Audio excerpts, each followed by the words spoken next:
Welcome to Anuradha कर channel. अभी कुछ दिन बाद मतलब एक हफ्ता के बाद शायद PT1 एग्जाम स्टार्ट हो जाएगा क्लास 7 का। ये न्यू बुक है तो इस हिसाब से मैं क्या करूँगा ना, रिवाइज करूँगी चैप्टर 1 से। ठीक है, वीडियो को देखिए।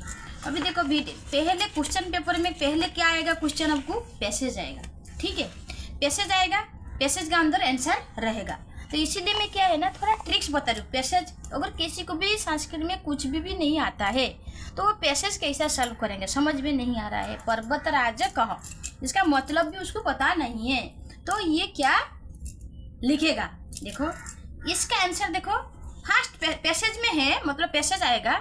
अभी देखो मैं कैसे उसको सॉल्व करूँ। पर्वतराज कह, क्वेश्चन क्या है ना, पर्वतराज कह। देखो ये एक पैसेज आप सोचो, इस पैसेज में उसका आंसर किधर है। देखो आपको ढूंढना है इस पैसेज में किधर लिखा है। पर्वतराज किधर लिखा है, देखो ऐसा वर्ड है, आपको तो रीडिंग करने के लिए शायद आएगा। पर्वतराज वर्ड किधर लिखा है, देखो इधर देखो लिखा है। देखो ये देखो इधर आया वर्ड, देखो पर्वतराज। पर्वतराज उसका जगह पे क्या लिखा है, हिमालय। ठीक है, तो इसमें लिखा है पर्वतराज हिमालय मुकुट रूपेण अस्य मस्तके शोभते। ठीक है, ये तो आपका क्वेश्चन का आंसर क्या आएगा। तो पर्वतराज कह, पर्वतराज कौन है ना, हिमालय। समझ में आया। नेक्स्ट क्वेश्चन, समुद्र कस्या चरणौ प्रक्षालयति। तो प्रक्षालयति सेंटेंस में हम लोग पैसेज में देखेंगे। देखिए ये बुक का क्वेश्चन है, अगर इसी पैसेज को मतलब लिख देगा तो वैसे क्वेश्चन में आ जाएगा। तो प्रक्षालयति किधर लिखा है, देखो यस इधर ही वर्ड मैंने पहले देखा, इस सेंटेंस में नहीं है, फर्स्ट सेंटेंस में नहीं। देखो इस प्रक्षालयति एक वर्ड हमको मिल गया, लेकिन क्वेश्चन क्या दिया हुआ है। क्वेश्चन देखे समुद्र कस्य चरण पकड़े, मतलब समुद्र जिसको समझ में नहीं आ रहा है, समुद्र किसका पैर धोता है, प्रक्षालयति लिखा है। समुद्र लिखा है, देखो इसमें देखो साक्षात पर्वतराज हिमालय मुकुट रूपेण अस्य मस्तके शोभते अस्य चरणौ प्रक्षालयति स्वयं रत्नाकर समुद्र। तो क्या है इसमें क्वेश्चन का हिसाब से तो आंसर क्या होना चाहिए, समुद्र किसका चरण ये कर रहा है, समुद्र ना भारत माता का चरण धो रहा है। अस्या चरण, भारत अस्या मतलब ये भारत माता का ये कर रहा है, भारत माता का चरण वो क्या कर रहा है ना, प्रक्षालयति। समझ में आ रहा है। और नेक्स्ट सेंटेंस में है त्रिभुज युक्त ध्वज कुत्र विलसति। इधर क्वेश्चन देखो थर्ड में लिखा है त्रिभुज युक्त ध्वज कुत्र विलसति, ये क्वेश्चन में लिखा है। तो आपको आंसर क्या लिखना चाहिए, त्रिभुज युक्त ध्वज किधर ये होता है, विलसति। हम लोग सेंटेंस में लिखा है, लिखने का समझ में गजब। विलसति किधर लिखा है, देखो इधर लिखा है, इधर ये नेक्स्ट पेज में लिखा है भारत मातु हस्ते विलसति त्रिभुज युक्त राष्ट्रध्वज। त्रिभुज युक्त राष्ट्रध्वज किसमें मतलब ये होता है ना, भारत माता के हाथ में, भारत मातु हस्ती। तो इसी हिसाब से आपको क्या देखना है ना, कीवर्ड देखने का। जो ये विलसति वर्ड किधर है, प्रक्षालयति वर्ड किधर है, तो ये वर्ड किधर है, तो इसी हिसाब से आप पैसेज कर दोगे। समझ में आ रहे हैं। और पूर्ण वाक्य में आएगा तो क्या करने का आपको, अगर पवित्रा एक क्वेश्चन है पवित्रा नद्य कहा, पवित्रा ये पूर्ण वाक्य मतलब फुल सेंटेंस लिखने का। तो आपको क्या है, आपको पैसेज में ढूंढने का जो किधर पवित्र नदी नद्या वर्ड देखो ढूंढने का, आपको लाइन बाय लाइन। ऐसा पेन में आपको देखने का, ऐसा नहीं जो मुंह में पढ़ाई करने से नहीं होता है। तो किधर लिखा है पवित्र नदेव, देखो पवित्र नदेव वर्ड किधर है आप ढूंढने का। देखो जिसको कुछ भी नहीं आता है कर लेगा पवित्र नदेव, यस इधर ही आ गया पवित्र नदेव एक वर्ड है, देखा। तो आपको क्या करने का ना, इधर से इस पैराग्राफ को इस पैराग्राफ से आपको पूरा कॉपी कर देने का।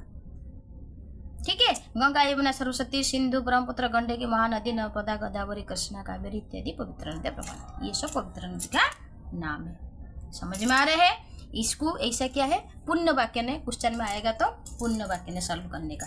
ठीक है, अभी देखो हम लोग क्या जाएंगे ना, ग्रामर पोर्शन को। ग्रामर पोर्शन को PT1 एग्जाम में ये 100% आएगा, इसमें 1 मार्क तो आएगा। जो क्वेश्चन मतलब क्या है दिया है, रेखांकित पदानि आश्रित उदाहरण प्रश्न, मतलब हाउ टू मेक क्वेश्चन।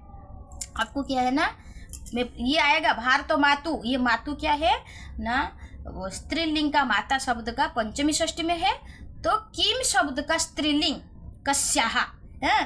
तो आपको क्या है, आपको इस हिसाब से कस्याहा रहेगा। अगर समुद्र में आंदोलन रहेगा तो आपको कह पुट करने का। किस में अंडरलाइन आपको देखो, अगर आएगा क, ये इसमें अगर अंडरलाइन दिया है इसका ऊपर आएगा तो समुद्र प्रथमा विभक्ति एक वजह इसी हिसाब से क आएगा, भारत मातु के हिसाब से कस्याहा आएगा मातु हिसाब से। समझ में आ रहे हैं? तो इसमें ये ललाटे आपको दिखना है, ललाटे सप्तमी विभक्ति एक वचन, इसी हिसाब से किम शब्द का सप्तमी विभक्ति एक वचन क्या है? कस्मिन है। तो ये कस्मिन और भी जना क्या है? लोग तीर्थ का धूली, मतलब लोग क्या करता है जो तीर्थ यात्रा में आते हैं उसका धूली क्या ललाट पे लगता है। तो कहाँ पर लगाते हैं? कहाँ पर को संस्कृत में बोलते हैं कुत्र, कुत्र भी होएगा। और विभक्ति वचन हिसाब से उसी हिसाब से कुछ कुछ वर्ड क्या है उसको मीनिंग समझ के भी होता है, इसीलिए ये तो विभक्ति वचन हिसाब से नहीं हुआ उसका मीनिंग से। तो लोग जो तीर्थ क्षेत्र को आते हैं और धूली को, चरण धूली को वो कैसा लगाते हैं ना, माथे पर लगाते हैं, ललाट पर लगाते हैं, इसको लगा है कुत्र। समझ में आ रहे? बीरा भारत बातो सर्वदा सेवा कृतवंत, बीरा ये मतलब बालक बालको बालका है, बीरो बीरो बीरा है, इसी से तो किम शब्द का पुल्लिंग का क कऊ के, तो के हुआ। पूरा प्रैक्टिस करो, लिखो, आधा घंटा टाइम दो। संस्कृत एग्जाम है, टीचर बोल रहे थे पैसेज आएगा और कुछ प्रश्न निमान में एक दो तीन चैप्टर प्रैक्टिस करके जा एज इट इज क्वेश्चन डाल देगा, क्योंकि ये न्यू बुक है। अभी न्यू बुक हिसाब से डायरेक्ट क्वेश्चन आंसर, वो 4-5 साल चल जाएगा तो वो अलग क्वेश्चन पुट करेगा ग्रामर में। समझ में आ रहे हैं? इसमें लिखा है जय तु कृष्ण को इति वक्तुम अस्मान, अस्मान शब्द किधर से आया मालूम है आपको? संस्कृत ग्रामर में अस्मत् शब्द रूप सीखना है, अहंग आबांग वयं माम आबांग अस्मान। तो ये अस्मान पुल्लिंग का द्वितीय विभक्ति बहुवचन है, इसी हिसाब से क्या है किम शब्द का द्वितीय विभक्ति में कान आया है, क कऊ के कम कऊ कान। समझ में आया? इसका द्वितीय विभक्ति बहुवचन, ये भी किम शब्द का द्वितीय विभक्ति बहुवचन। वीडियो को अच्छा लग रहा है तो लाइक सब्सक्राइब जरूर करने का और कमेंट बॉक्स में आंसर देने का। नदी, नदी स्त्रीलिंग है, इसी हिसाब से का पुट हुआ है, ठीक है? क्योंकि किम शब्द का स्त्रीलिंग का पहले है का के कहा, लेकिन पुल्लिंग का क्या है? क कऊ के। समझ में आ रहे हैं? ये बयंग में वीडियो को ज़्यादा मतलब ये क्वेश्चन आंसर आएगा, बाकी में हम लोग देखेंगे, थोड़ा बहुत कर देंगे फॉरेन में। देखो ये आएगा मतलब वर्ड दे देगा और छोड़ देगा। देखो ये जो रेड कल लिखा है ना, ये रेड ही एग्जाम में आ जाएगा, लोग बच्चे लोग नहीं देखते। देखो ये दे देगा शब्द ना, मतलब एक वचन द्विवचन नहीं देगा, बहुवचन दे देगा चरणांत, तो उसका एक वचन द्विवचन आप खुद लिखो। आपको लिखना है ये बालकम का जैसा बालक शब्द का द्वितीय विभक्ति एक वचन बालकम बालको बालकान, ऐसा चरणम चरणौ चरणान, ये द्वितीय विभक्ति बालक शब्द का जैसा हुआ है। क्लियर? ये नदी शब्द का आया है प्रथम विभक्ति का, प्रथम विभक्ति का पूरा आया है। तो नदी नदऊ नद्य स्पेलिंग के साथ अब प्रैक्टिस करो। नदऊ का स्पेलिंग देखो, न द में य, इसमें ओ की मात्रा, नदी नद्यऊ नद्य, इसमें विसर्ग मात्रा है, इसमें विसर्ग मात्रा नहीं है। क्लियर? ललाटे ये सप्तमी विभक्ति एक वचन में आया, जैसा बालके बालकोय बालकेषु, इसमें आया ललाटे ललाटय ललाटेषु। क्लियर? आपको बालक शब्द अकारांत में बालक शब्द, आकारांत में लता शब्द, ई कारांत में नदी शब्द आपको क्या है पूरा बाय हार्ट करने का, फिर आपको इजी हो जाएगा ये वर्ड कहाँ से आ रहा है। समझ में आ रहा है?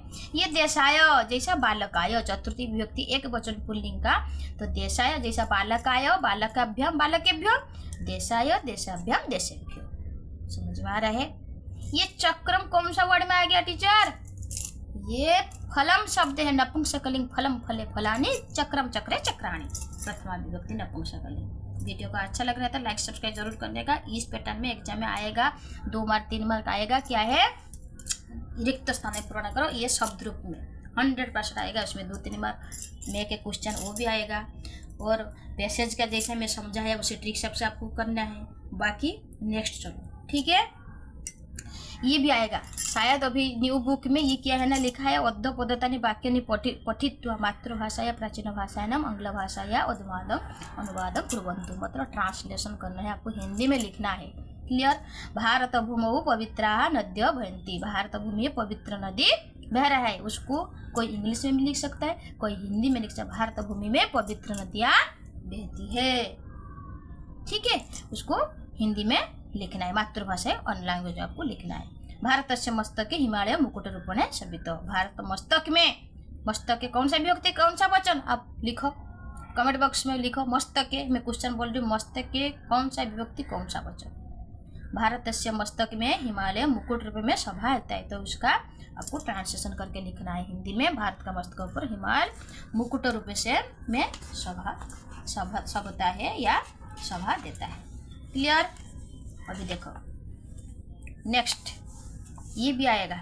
देखो ये तो अभी क्या देता है, जैसा प्रथमा विभक्ति बालक को दे देगा, द्वितीय द्विवचन बहुवचन नहीं लिखेगा। वो भी कौन सा क्वेश्चन क्या आ गया, अगर बालकम दे देगा कौन सा विभक्ति कौन सा वचन लेकर, और ध लिखा है, देखो क्वेश्चन क्या लिखा है ये भी आएगा। देखो अध पदार्थ नाम शब्द नाम उदाहरण से विभक्ति वचन लिखो, तो विभक्ति कौन सा विभक्ति में आया कौन सा वचन में आया। ये भारत माता, देखो माता शब्द को आपको पढ़ाई करना है, माता मातरु मातरः, ये भारत मत देखो, ये माता शब्द माता शब्द है प्रथमा विभक्ति एक वचन। नद्य नदी नदौ नद्य, ये आया प्रथमा विभक्ति से, यस उसका वचन क्या है बहुवचन, थर्ड में आता है, नदी नदौ नद्यः बहुवचन। ये ललाटे भी मुझे तो याद है ना, मुझे शब्द धातु पूरा अच्छे तरह से आते हैं, इसलिए मैं फटाफट बालक पढ़ रहा हूँ। देखो मैं बंद करके बताऊंगी ललाटे कौन सा है ना, ललाटे जैसा बालक है सप्तमी विभक्ति एक वचन, समझ में आया। इसके बाद लिखा है क्या है ना, तीर्थ क्षेत्रणाम। तीर्थ क्षेत्रणाम मतलब जिधर नाम और नाम आ जाएगा ना, ये षष्ठी विभक्ति याद रखो, नाम या नाम षष्ठी बहुवचन, ठीक है। लास्ट में नाम यान याद रखो, रिमेम्बर है, एक मार्क बिल्कुल नहीं कटअप करेगा। तो नाम नाम आ जाएगा षष्ठी विभक्ति बहुवचन, और षष्ठी विभक्ति, और जैसा बालकस्य देशस्य आएगा तो पुल्लिंग का षष्ठी विभक्ति एक वचन। समझ में आ रहा है, तो आप इसको प्रैक्टिस करने का। इसके बाद इसका भी आएगा इजी, भगवती का साइलेंट वीडियो डिस्टर्ब कर रही है। देखो भू धातु का एक वचन द्विवचन बहुवचन, ठीक है। मैं नेक्स्ट क्लास में और एक अध्याय प्रैक्टिस करवाऊंगी, मतलब PT1 के लिए, इसीलिए वीडियो को लाइक सब्सक्राइब जरूर करने का। Thanks for watching.